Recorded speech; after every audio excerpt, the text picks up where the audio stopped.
Hi, everyone. Welcome back to the NEXTET Podcast episode. This is part 2 of our student composer features.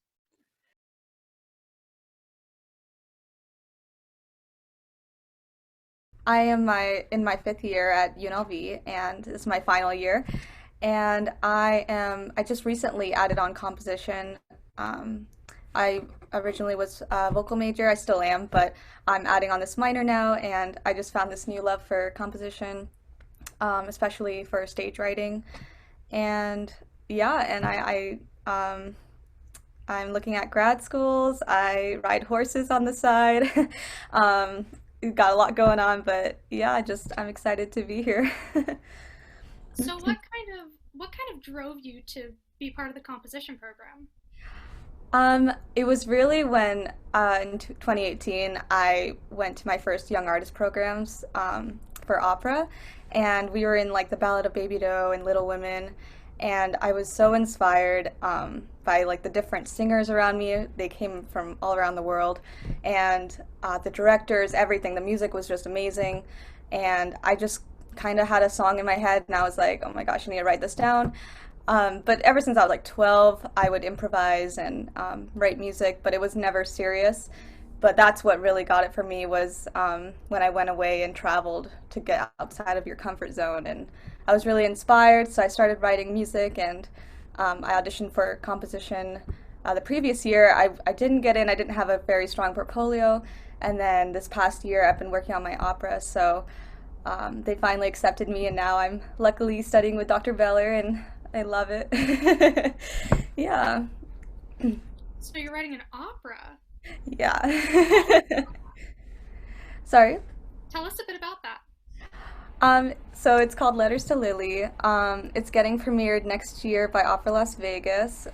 Just the first act is being workshopped. I'm super excited. Yeah, so it's pretty much an LGBT opera crossover. I say crossover because my style is very like musical theater influenced, so it's not full opera. It's very much in between, which is nice because I think that's very relatable. Um, and it's about a love story between these two women who shouldn't be together but want to, and everyone's tearing them apart. And it's kind of based on the Stonewall riots too, so it's a little historical influence in there as well. But yeah, I'm really excited. Yeah, it's my first opera, and I've already had some workshop scenes with Dr. Lister in her opera workshop class, so this is just exciting to see like the light at the end of the tunnel. But yeah.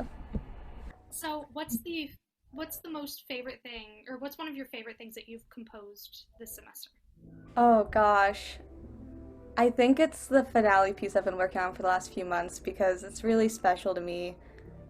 It's the finale for my first act, and it's really when the riots begin in my story, and it's when everything changes after like Sam, one of my main characters, gets taken away.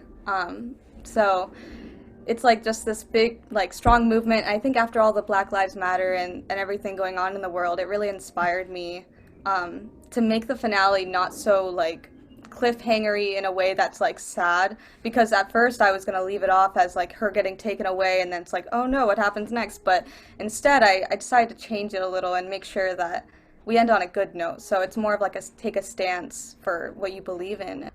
So this is like them kind of getting together and being like, we have a voice and this is our life that we're fighting for. So why should we, we need to have a voice in this. So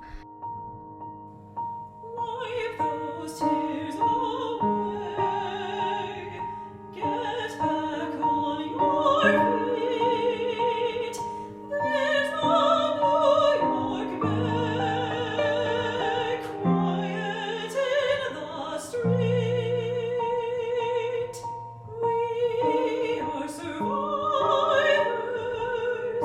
You are a fighter.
it's really special to me, and a lot of people around me have inspired me as well. Like one of my friends recently like came out to her Mormon family, and it was really hard for her, and now she had to move out and everything, and it's just been a struggle. And I think I dedicated this piece to her because I was so inspired, and I was like, it's kind of weird how these things happen, like life experiences with your music writing. It kind of, sometimes it correlates. It's very weird, but it really inspired me, like just people around me and the movements that are going on. And so that's my favorite thing right now is the finale. It's like this, start to finish, starting really weak and not sure what's going to happen next, to like this big, like, yes, we're fighting for our lives. Like, we're going to do this, and like wave the flags. So, where can we find your opera when it's out?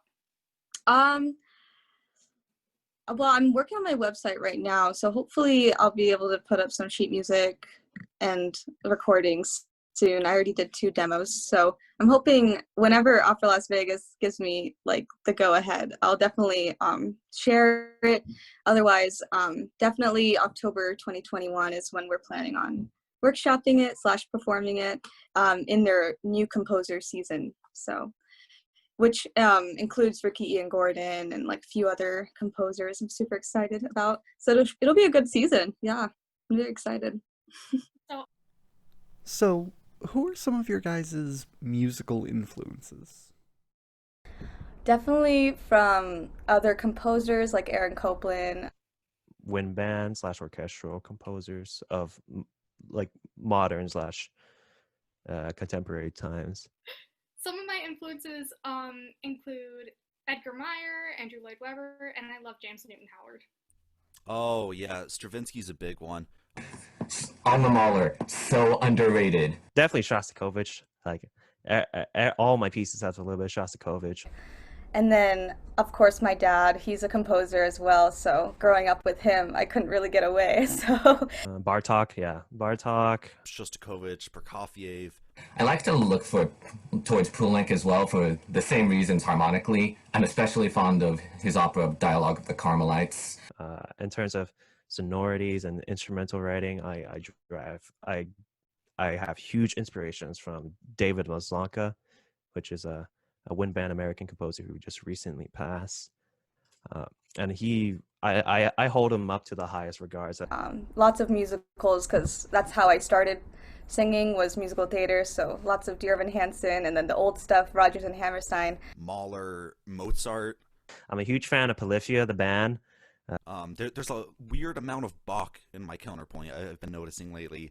I also look towards Ralph Vaughan Williams because I really like his melodic writing, especially in the Songs of Travel. That's like one of my favorite cycles. Howard Hansen, really just too many to name. For Animals Leaders, classic. I'm super into video game music. Yeah, if I can steal a little bit of music from everybody, then it's not going to look like a heist. I'm a huge fan of math rock. Math rock is very cool. Recently, I've been listening to a lot of Lena Raine. She wrote the soundtrack to Celeste, which I believe won Game Soundtrack of the Year for 2018. I also get inspired by Linda Lister as well. Her State of Grace opera really inspired me. The soundtrack to Mother 3, which has something like 300 tracks in one game. Only the good ones.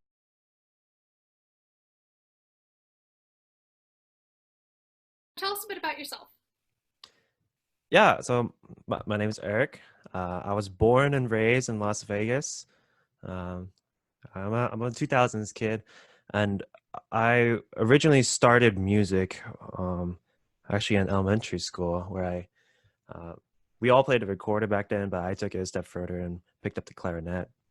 I quickly dropped that though, heading into middle school, as I thought the trumpet was way cooler. I heard these jazz bands, and I was just completely enthralled. And I was simple-minded. I was like, oh, it's cool music. I'll switch over. And then I heard that French horn was the hardest brass instrument, and I saw that as a challenge. And so I dropped trumpet and picked up the French horn. And then I went through another weird phase where it's like, oh, wow, jazz is really cool. And I can't do jazz on French horn. So I picked up jazz guitar, and this is actually the very instrument that I bought in middle school, or my parents bought. and I was playing jazz guitar. And then when I came to high school, I discovered marching band, and I loved it. And I realized that I should probably pursue French horn, and I just started really heavily pursuing that, making all-state, winning competitions and stuff, with trumpet, clarinet, and guitar on the side. And it wasn't until I didn't really start composing until I was probably sophomore. Yeah, I was just writing. It started out basic. I was just writing, arrangements and transcriptions of, for just for our high school marching band, just play through randomly, or me and my friends. But there was a point in my high school career where I went through a lot of tough times. I left my high school marching band, which I devoted a huge chunk of my emotional aspect into. So I was out of that. I was out of all my music programs, and it was just me. And this is when I first started composing. And it was such a strange time. It wasn't good starting out. As most people are. Yeah. And I was just using MuseScore. I'm just hitting copy paste. Oh, cool stuff. Copy paste. And it eventually got to the point where I was like, composing is doing me a lot of good. It's taking me out of this hole that I made for myself in high school. And so I just went, okay, I'm gonna drop horn and do composition. And and this is one of the huge turning points for me. I actually won a National Young Arts Foundation award in composition, which I did not expect at all. And when you win that kind of thing, you have the option to go to a regional event where you meet other winners from all categories. So like, violin, choir, jazz, photography, all that stuff. And I was accepted into that. And when I got there, I was the worst musician there. It was really groundbreaking, like, because Las Vegas is such a bubble when it comes to music. And when you really step out of that, it's a whole different world. And so I was seeing, I remember when there's another composer there who won as well, and we were just talking, and he was talking about stuff that I haven't learned until I came to college. I was only 16 at this time, but he was like, he had perfect pitch too, so I was just playing something. He's like, oh yeah, C major 7 today. Yeah, I was like, I don't even know my 7th chords. How? And yeah, and everyone else was of pretty much the same caliber and some variation or other, but everyone was so accepting. I was obviously the worst musician there. I had horrible intonation on my horn. I was trolling with my music theory knowledge and ear training. And my compositions was nowhere near the caliber that I think the master classes were expecting.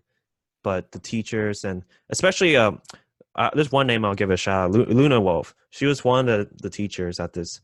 She's a composer, and she took my piece, which was a 4-handed piano piece. It was basically unplayable in my state, because I wrote it all in MuseScore. I didn't know how to write for a piano either, so there's like 15 note chords played in one go. And she saw that. She recognized that I was a nervous wreck in the master class, and she basically took that and made it into a very amazing performance at the end of the regional in front of all my colleagues. And it was just that whole process of just being accepted and doing a little bit of proactive problem solving. It's what made me went, okay, I want to do composing. And here I am now at UNLV composing, and then I'm playing horn quite a bit as well. Well, we're so happy to have you. So, what's your favorite piece that you've written this semester? It's definitely my wind quintet. My wind quintet. So this semester I wrote a string quartet, a wind quintet, and a flute solo in reverse order. So in order it would be flute solo, string quartet, wind quintet. And as I finished each one, I was like, oh, this is my best piece. And I finished the next piece like, oh, this is my best piece. And my latest is the wind quintet. So I'm gonna say that one is my best piece just because I've never written anything as complex and I guess you could say raunchy as my wind quintet. I remember hearing this. Yeah, it was me listening. So that wind quintet, it was the first time that I just went, okay, I'm not gonna use the keyboard at all. I'm just gonna listen to the cacophony of noise in my head, which was multiple random eighth note / 16th note lines. And I was like, okay, I had to put it in structure, so I put a very strict time signature pattern, and I kept that, and I just let what happened happen. And I was surprised. It was normally composers know in full detail what they're gonna write but with this piece, I just went, okay, my roadmap is time signature. All right, let's do this.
That's awesome. So, outside of music, what else kind of stuff inspires you to write?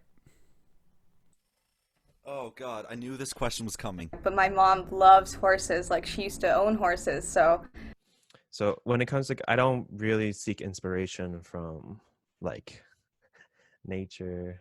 A lot of my outside influences, because I'm a giant nerd. We have established I'm a huge video game nerd.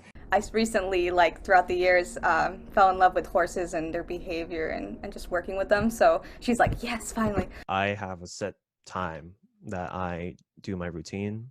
I practice counterpoint or whatever. I love the Harry Potter series. I'm also a huge nerd for like thinking about game design and game mechanics. Like my only non-musical hobbies or artistic interests, I like lockpicking and I like film. Honestly, some of the techniques that we get taught at a university level for like introducing and developing motif, it is kind of similar to how a well-designed tutorial works. They all have stories of their own too. I especially love rescues, so I love the book series Maze Runner. So it's that kind of routine that's really drives my compositional process. I also like writing a lot of poetry. I play D&D on the weekends. I think that film influences every composer in some way. That having the double whammy of being able to write the vocal music and write the poetry is going to open up a lot of artistic doors in how I can create a piece. Just the cinematography of it all and the way they balance their structure. That is immensely important. I do like doing a lot of photography, mostly of like cityscapes, I guess. I'm not even going to try to touch lockpicking. Yeah. You're not gonna try it? It's Nah, just not even close. And now, oh, how the turntables. Zoe's the one being interviewed this time. Hi, my name is Zoe Conrad. I am a student composer in both jazz and commercial composition and classical composition.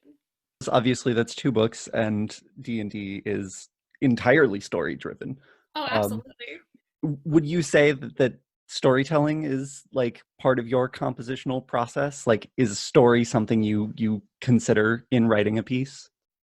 Oh yeah, especially if there are multiple pieces that I'm writing for like one purpose.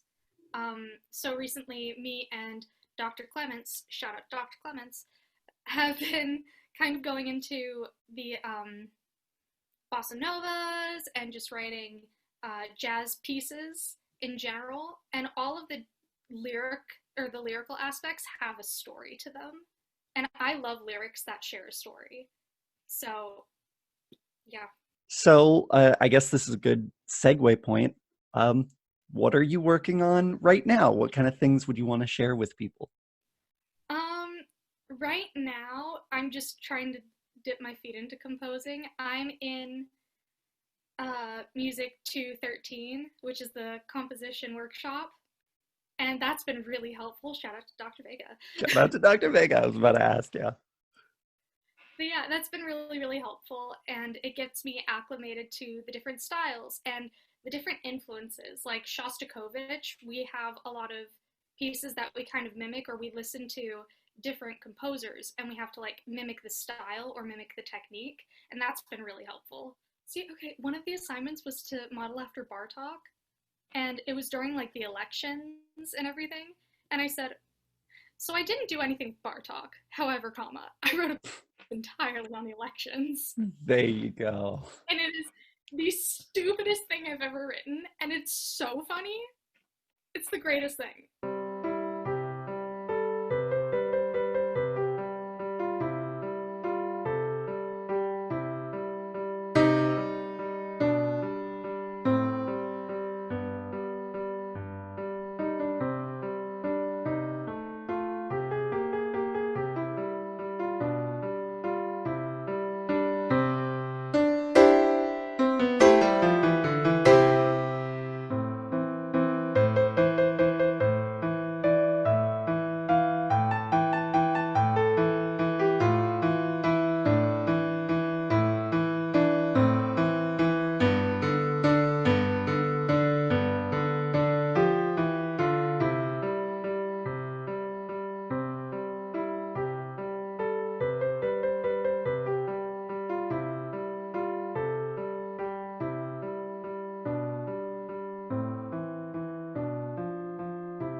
I guess, is there anything that you're like still in the middle of right now that you might want to talk about? Something interesting some interesting process that you're going through or something like that?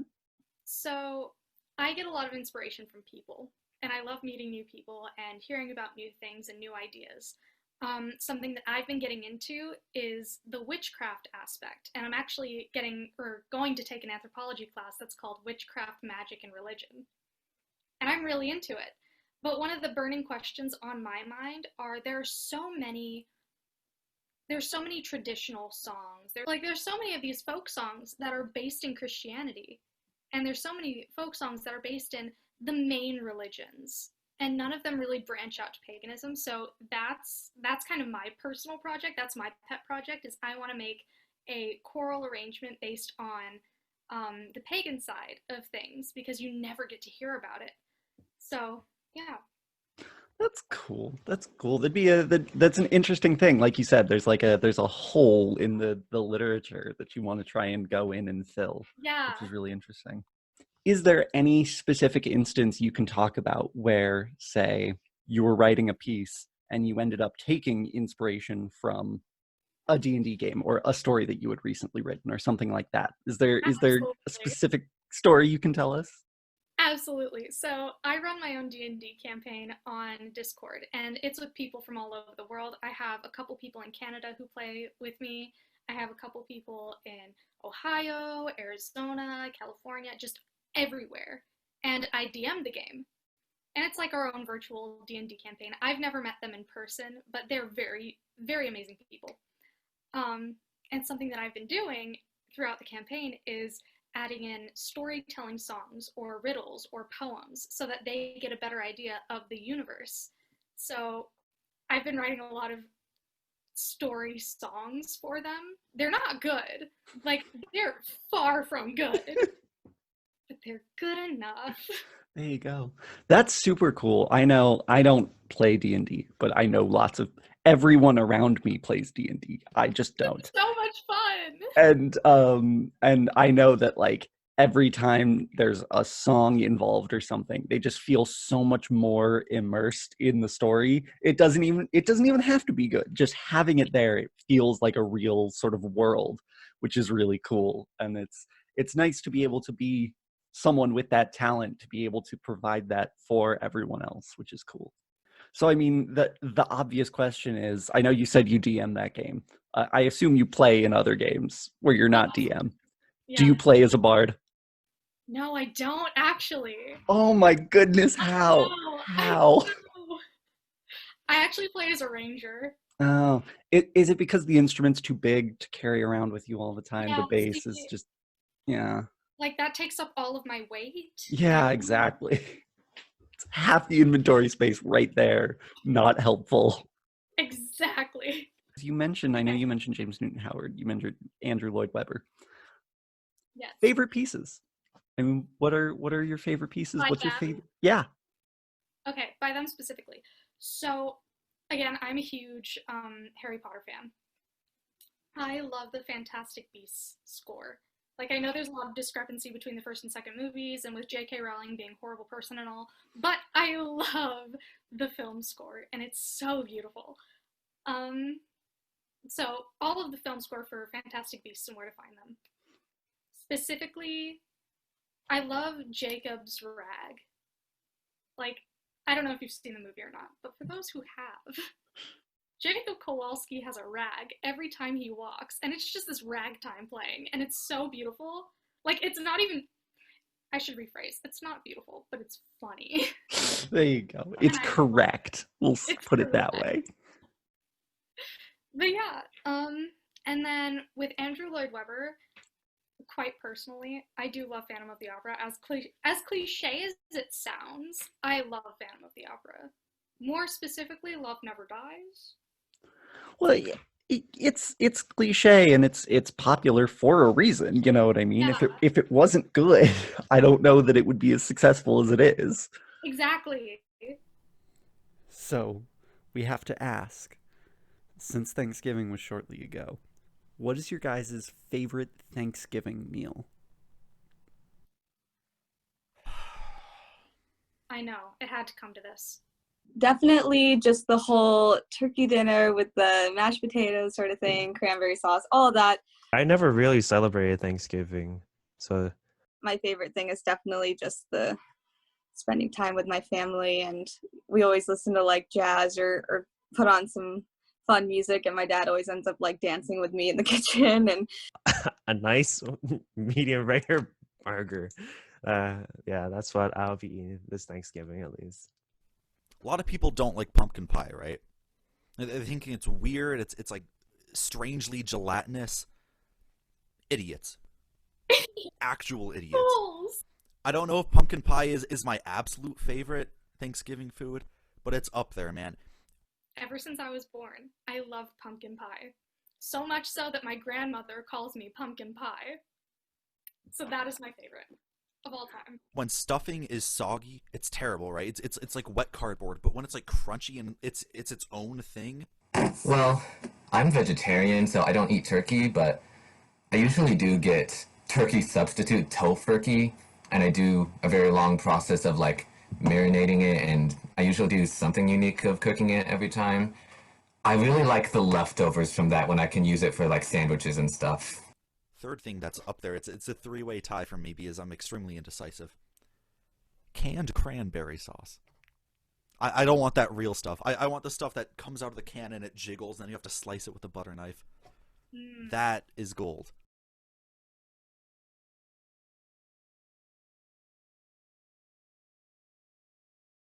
Hi, my name's Caber Smith. I'm a junior here at UNLV, a composition major, and I write music for a living, I guess. That's very nice. You write music for a living. Okay, so you're a composer. What got you into composing? I don't know. When I was in high school, I've been playing horn since the 6th grade. But when I was in high school, I downloaded MuseScore one day and just started digging around in it just for fun. And I ended up writing a piece for my high school, like, tiny band ensemble. It was a poor high school. We didn't have anybody. And I ended up just writing a piece for them. I led all these rehearsals, and we actually premiered it. And it was just super fulfilling for me. I got to shake the hands of all these teachers and everything. Piece sucked. And they're recordings exist of it. I listened to it like once a year. It was terrible. The performance was terrible. The piece was terrible. My conducting was terrible. Like half of my ex-girlfriends were in that ensemble. It's just a disaster all the way. I don't know. Terrible. They were the ladies, man. I just kind of kept going. I guess. When I was in high school, I was a ladies' man. Now I'm just a teen man. Got you. So you just kind of started composing on happenstance, just randomly? Yeah, I mean, my sophomore year of high school, I'm a junior now, so I guess five years ago or so, a little over, I was actually in this room on that bed, and it was like midnight one night, and I was just lying there with my laptop on my chest, and I was listening to yeah, always. I was listening to the Firebird for the first time. It was the version on YouTube, super famous. It was the 2000 Salzburg Festival with Gergiev, and I was just sitting there just enchanted. And when the horn solo came in to mark the finale, I instantly fell in love. I've always been part of music, but that exact moment, that's when I knew that I was going to take classical music seriously. So I went out and got all these books and started reading and listening, just learning my ass off, trying to teach myself theory, and I guess composition was just a natural extension to that. So what are you working on this semester? Okay. So over the summer, right, I knew since I'm a junior, I was going to need to write a ton of chamber music. And I hate writing chamber music, man. I really do. I love writing for orchestra. Chamber music, it's just, I don't care. Ever, sorry. And I was struggling all summer to write something, right? I was just thinking about different types of ensembles. I couldn't compose anything over the summer. But then there was this wind quintet competition that was announced maybe 3 months ago. I don't know. So I figured, okay, two birds with one stone. I'm going to do this competition, and then I'll have a wind quintet. And right now, it's due in 10 days, and I still need to finish the second movement and format it. That's what I've been working on nonstop. After that, I have been doing other slightly extra musical things that kind of boost my music. I've been trying to figure out how to make a site, which is apparently the thing that I'm worst at in the entire world. Last night I got on JW Pepper. I say that like it's a big accomplishment. No, you pay them money and they let you go on. I've just been trying. I made an Instagram. Okay, I don't do social media stuff. I made an Instagram a month ago, because I knew I had to. I just had to suck it up and just jump in, right? So I have been moving forward socially, but really I've only been working on this one piece. Okay. I don't know. So, what's your favorite piece that you've written so far? Funny you should ask, because I posted it online yesterday. Originally this is a little insider trading here. I wanted to write a horn concerto last semester, right, in the spring. And full orchestra, and in fact, I decided to not call it a horn concerto. It was a concerto for horn and orchestra, right? The orchestral part was that important. It was that essential to the music. The first movement of that was the only one that I finished. But it was so good. It's only like 4 minutes. It is just phenomenal how good it is. And I don't say that about any of my pieces. I hate everything I have ever written except for that piece. Like a week or two ago, IHS, the International Horn Society, if you don't know, they held a composition competition, and I actually applied for it with that piece. So like I renamed it Maelstrom. I repackaged it as its own thing, sent it off, and now I'm just waiting for results. And last night I posted it on like SoundCloud, Bandcamp, YouTube, all that jazz. I don't know.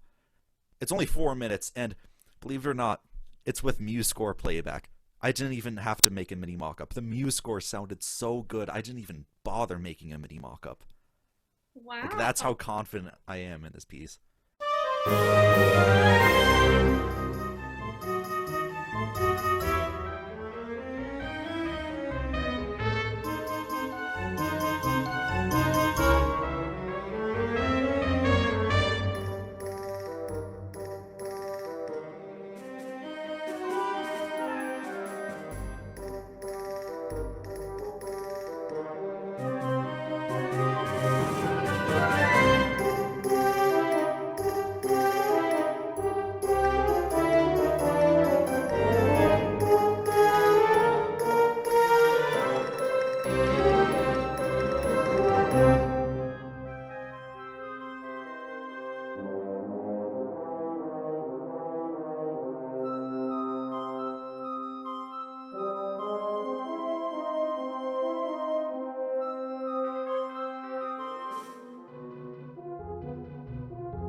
we find your music? Okay. You're not going to want to. I have a YouTube channel, SoundCloud, Bandcamp under my name. If you look me up, you'll find it. I'm trying to make a site. I'm still deciding whether or not to use Wix or WordPress. I'm terrible at making sites. This is going to take me like another month or two just to even start to figure out. And now I'm on JW Pepper, even though I don't have any music on there yet. But in a week from now, I'm on JW Pepper. Ooh. So look out for Caver Smith on JW Pepper. Yeah. Okay, and the last, most important. So, what would you guys say are some challenges you face in writing your music? I love formatting music. My music could sound abysmal, but if I hand this to a conductor, they're going to actually look at it. You know, that's I love the notation of music more than the composition of it. The thing I don't love about formatting is formatting parts. Okay.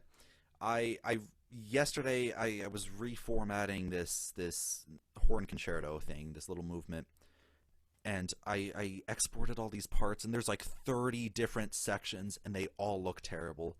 And so now I'm gonna have to spend a week like going through all of them. That's a huge thing for me. I just wish there was an easy way to make parts. My answer is gonna sound a little silly, but it's gonna be the amount of time it takes.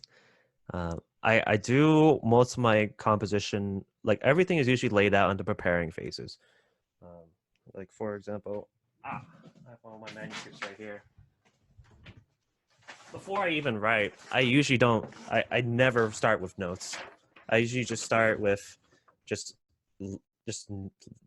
phrases, words, sentences, what I want to achieve. Like a lot of times I'll just open up a notepad and just write beep boop bop section, crazy section, beautiful, make me cry section.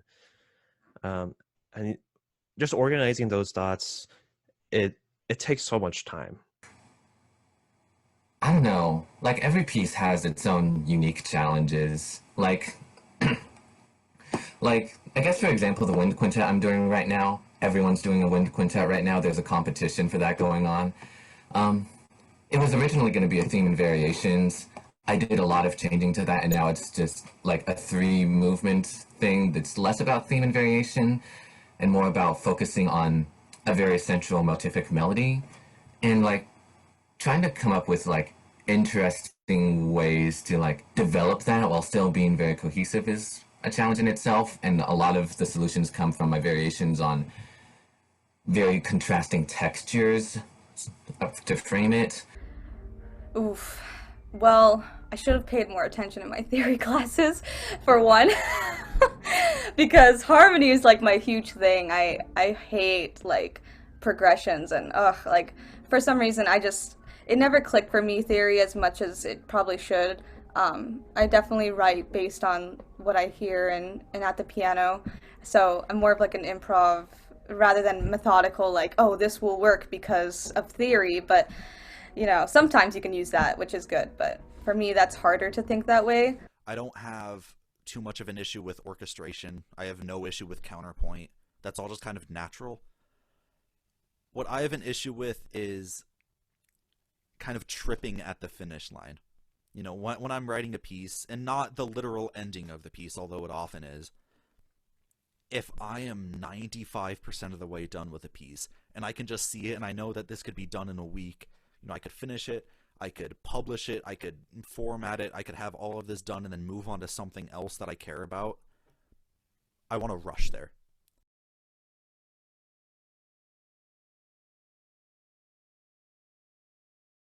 I am Andrew Cassiel Williams. For the sake of branding, I usually just put Cassiel on my compositions. You may not have realized, but I'm a composition student. I've lived here in Vegas for most of my life. I've been composing since, I want to say 13, at least since sometime in high school. So you draw a lot of inspiration from video game soundtracks, and a lot of the artists that you mentioned are vocal composers, yeah? Yes, I'm a vocalist myself. Voice is my favorite instrument both to listen to and to write for. Probably always will be. Just because it's the best instrument. Objectively, fight me anyone who disagrees. Obviously. What are you working on this semester? I've been working a lot on this wind quintet. I've started a second movement to the orchestral piece I wrote last semester that's kind of in the works. And now that I'm wrapping up that wind quintet, I'm going to be starting a vocal work. You probably interviewed her yesterday, Emily Clements. I'm planning on having her sing it. And I'm also going to include piano and either a string quintet or quartet. I haven't fully decided on that yet. Just because I really want that diverse soundscape of piano strings voice that I think could like blend together really well but create a lot of different sounds at the same time. Absolutely. No, that sounds beautiful. So, what's your favorite piece that you've written so far? I don't know, I'm kind of stuck between two right now. I really do like this orchestral piece I wrote last semester that's about like, I called it Frozen in Time because I was writing it about a really depressive experience I had, and one of the pervading emotions was feeling as though like, as a person, I was like trapped and stuck in one place in my growth and development in several different parts of my life. And in that piece, I was expressing a lot of like desire to like grow and move forward, but at the same time, a pervasive feeling of like stuckness. And I also like was really focusing on also a kind of beauty and like the catharsis of like realizing where I am in my life.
And the other piece that I'm kind of stuck between for my favorite is called Aria for an Anxious Hero.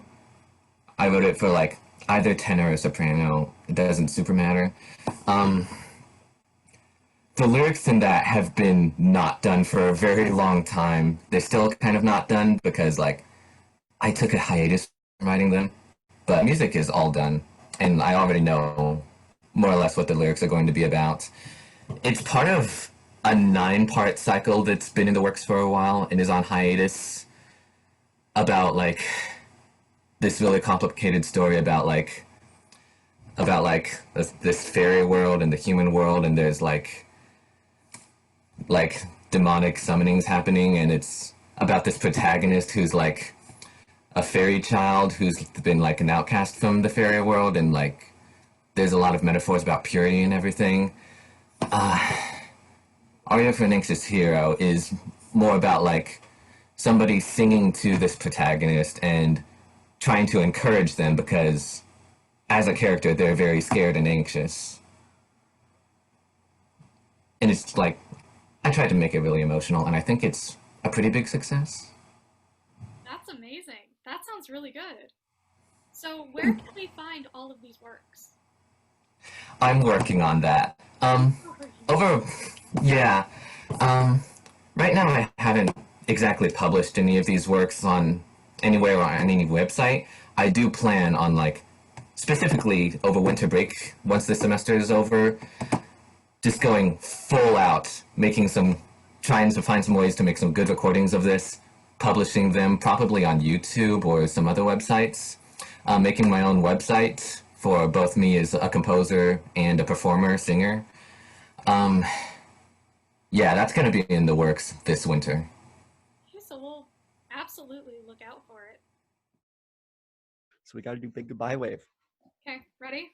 Yep. Bye. Bye! Got to get the biggest wave possible. Beautiful. Go off, Queen. Okay. Logan, make a blooper reel of all of